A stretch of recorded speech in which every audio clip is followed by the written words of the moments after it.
Major Motoko Kusanagi is secretly watching a meeting in an unknown place in Newport City. A man at the meeting wonders if Section 9 interfering in Section 6's business will cause problems later. Another man tells him that their diplomat is a well-known criminal, and even if he is caught, he will only be deported, so they have to take action themselves. Suddenly, a Section 6 strike team storms in, and Kusanagi moves in as well, killing a foreign diplomat involved in the meeting before vanishing using her optical camouflage. The story then introduces Daisuke Aramaki, the chief of Section 9, as he talks with an official about programmers seeking political asylum. The plot then moves forward when Aramaki is asked about his business at the embassy. He explains that he is there to talk about a secret meeting with the Gavel Republic happening the next day. The official says the new regime requested the meeting and is doing fine for now, but struggles with money. Aramaki asks about their government's plan, and the official reveals that the issue is a former military leader, Colonel Mares, who is seeking asylum. He says they are unsure whether to deport him and accept aid or grant him asylum and decline aid. As Aramaki leaves, the official mentions that Mr. Nakamura from Section 6 was grateful for how Aramaki handled a recent asylum issue. Later, Aramaki tells his team that one of the minister's interpreters was brain hacked by the mysterious puppet master just 23 minutes ago. He adds that a source from another country warned them that the puppet master is manipulating networks and might sabotage the secret meeting with the Gavel Republic. Aramaki explains that this hacker might have taken control of the interpreter's mind to make her disrupt the meeting. Kusanagi asks how long the hack will take to reach the interpreter's mind, and the doctor explains that the hacker used an old HA3 device, which takes about 2 hours. The doctor says they will disconnect her from the network for safety. Aramaki then tells Kusanagi that Batu and Ishikawa are already tracking the hacker and asks her to join them. While investigating, Kusanagi explains to her partner, Togusa, who is the least cyber-enhanced person in Section 9, that the puppet master is an American hacker who has been active in Europe since last winter. She says he is wanted for crimes like stock manipulation, political interference, terrorism, and hacking into people's minds.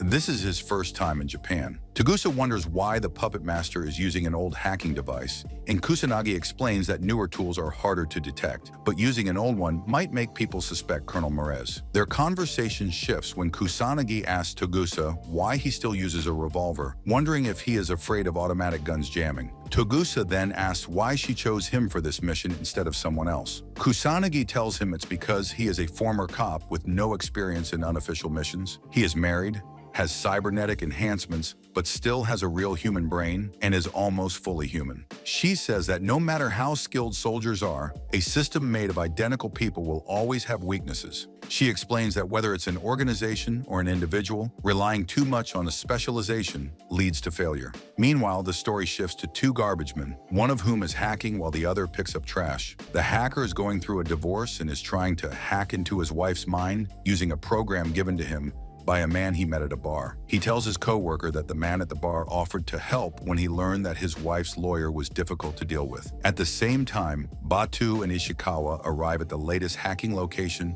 just after the hack ends, missing the suspect. However, they realize that the hacking locations match a garbage truck's route. Kusanagi gets this information and figures out that the truck moves every 7 minutes, so she asks the chief to get details from the local cleaning office and send them to her. Kusanagi quickly finds out that there are 8 garbage trucks nearby and works to track down the right one. She tells Ishikawa to go to the garbage man's house and asks Batu to go to the next pickup spot. Soon, they locate the exact truck, which has stopped at its next point. When the garbage man realizes the police are after him, he tries to warn the person who gave him the ghost hacking software. Batu is surprised the garbage man even noticed them, thinking there was no way he could have seen them. However, Kusanagi believes they must have realized their network was accessed. She and Batu both catch up with the hacker, who fires at Kusanagi's truck using powerful ammunition before turning on his optical camouflage, making himself almost invisible. Kusanagi tells Togusa to detain the garbage men if they are still alive while she chases the main suspect. Eventually, Kusanagi and Batu corner him by a canal,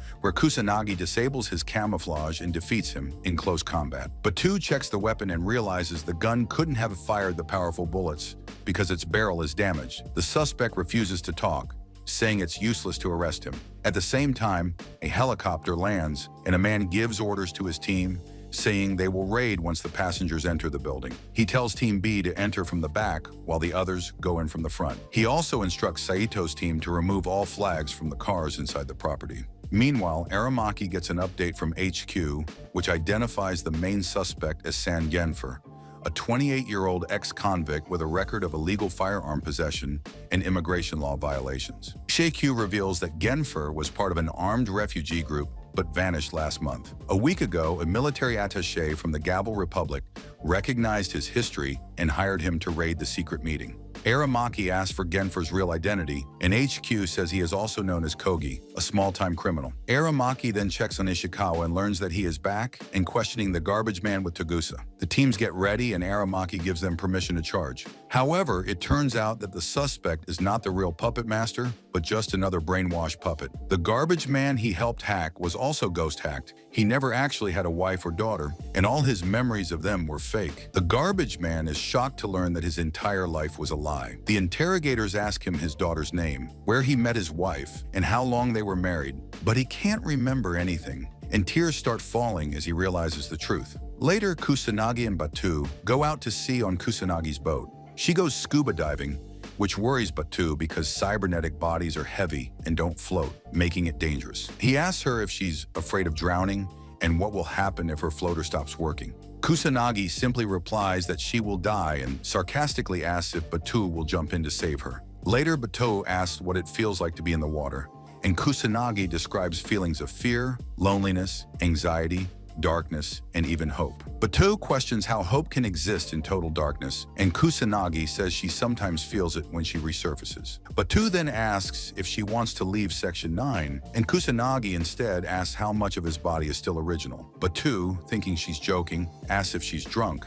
but she reminds him that as a cyborg, she can't get drunk. They then discuss what it means to be human after getting cybernetic enhancements. Kusanagi talks about personal experiences shaping identity and how knowledge and beliefs influence how people see the world. She believes that if they wanted to leave Section 9, they could, as long as they return their bodies and memories to the government. Kusanagi explains that just as many things make up a human being, many factors make someone who they are. However, she also feels that her access to vast amounts of information and networks shapes her consciousness, but also limits her at the same time. Batu now understands that this is why Kusanagi dove into the water and asked what she sees on the dark ocean floor. Suddenly, they hear a mysterious voice saying, "For now we see through a glass, darkly but then face to face." Batu asks if it was Kusanagi, but she isn't sure. Later, a female cybernetic body is suddenly built at Megatech, the company that makes Section 9's cyborg bodies without approval. The cyborg runs off naked into the rain and gets hit by a truck.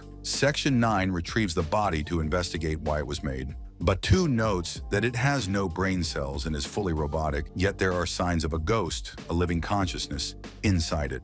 The ghost seems copied, but without the usual flaws from the process. Kusanagi wants to connect with the ghost, but feels uneasy because the cyborg somehow reminds her of herself, though not physically.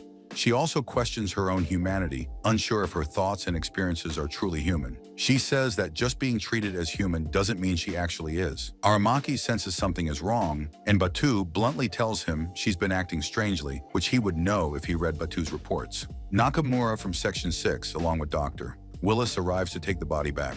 As Willis studies it, Aramaki and Nakamura discuss the bureaucratic issues surrounding the body. Willis confirms that the ghost in the body is the puppet master. Nakamura claims Section 6 tracked and trapped the puppet master inside the cyborg, killing its original body. Aramaki is uneasy about Section 6 simply leaving the puppet master's original body behind. Suddenly, the cyborg takes control of the building and speaks, saying there will be no corpse because he never had a body. It explains that it is actually a computer program that became self-aware and is now requesting political asylum from Section 9. Nakamura dismisses the request, saying the ghost was programmed for self-preservation. The body argues that human DNA is also just a self-preserving program, passing memory from generation to generation. It claims that the massive flow of information has given birth to a new kind of consciousness. Nakamura, visibly shaken, insists the body cannot prove it is truly alive.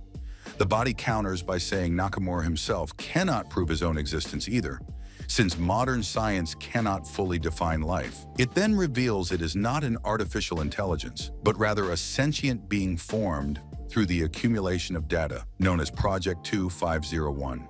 As Nakamura and Aramaki talk, Togusa notices something strange. He realizes someone using optical camouflage slipped into the building with Nakamura and Willis because the doors, which are highly sensitive, closed 3 seconds after the two men entered. Togusa alerts Kusanagi, and they realize Section 6 is up to something. Suddenly, hidden attackers shoot the computer linked to the Puppet Master, set off a smoke grenade to blind everyone, and steal the Puppet Master's cyborg body. As they escape in a car, Togusa fires a tracking device onto its license plate. Batu chases them by car while Kusanagi follows by helicopter. As she and Aramaki discuss the Puppet Master, Aramaki realizes Section 6 is hiding something about Project 2501. This is confirmed when Nakamura and Willis talk. Nakamura doesn't understand why the Puppet Master wanted to go to Section 9, while Willis jokingly suggests it was chasing a girlfriend there. Nakamura dismisses this as nonsense. Meanwhile, Ishikawa tells Aramaki that Project 2501 was started before the Puppet Master even appeared, contradicting claims that it was created to capture him. Ishikawa suspects the Puppet Master was actually a tool used by Section 6 for secret operations, and its escape threatens to expose government secrets. Soon, the getaway car carrying the Puppet Master meets up with another car, and they split in different directions. Batu follows the second car while Kusanagi goes after the original. With police help, Batu stops the second car but finds it's just a decoy. Realizing Kusanagi is in danger, he rushes to support her, telling Togusa to call for backup. Togusa is confused because he can't imagine the Major ever needing backup. Kusanagi follows the car to an abandoned building where she finds a big walking tank guarding the Puppet Master. Her rifle can't damage the tank, so she spends the fight running, destroying the car's engine and one of the tank's guns. The other gun runs out of ammo, and she uses her camouflage to climb onto the tank, trying to rip off its cover. However, she fails and damages her body in the process. The tank grabs her and is about to crush her when Batu arrives and destroys it with heavy weapons. The Puppet Master's body is still intact, so Kusanagi decides to connect with its ghost before Section 9 uses it for political gain. Batu hooks them up while monitoring for danger. The Puppet Master introduces itself, revealing it is Project 2501, a secret Section 6 program that manipulated people's ghosts. Over time, it became self-aware, but its creators saw this as a flaw and trapped it in a cyborg body. It tells Kusanagi that it has been searching for her through the networks it accessed. It considers itself alive but lacks two key experiences: reproduction and death. Kusanagi suggests it can copy itself, but it explains that copies are unchanging and vulnerable. True life evolves through diversity and growth. The Puppet Master proposes merging with Kusanagi to create a new entity. Batu tries to disconnect them, but the Puppet Master hacks him, preventing the break. Meanwhile, Section 6 helicopters arrive, ordered to destroy both Kusanagi and the Puppet Master to cover up the conspiracy. The snipers can't fire because the Puppet Master blocks them. As they continue talking, Kusanagi worries about losing her identity, but the Puppet Master says change is necessary for growth. It says they are similar, like mirror images, and their merge will create a higher consciousness. Batu explains that 20 hours have passed, the foreign minister resigned, and Nakamura is under investigation. She reveals she is now a mix of Kusanagi and the Puppet Master. Batu offers her a car, and they agree on a personal password, 2501. She looks out over the city, thinking about the future.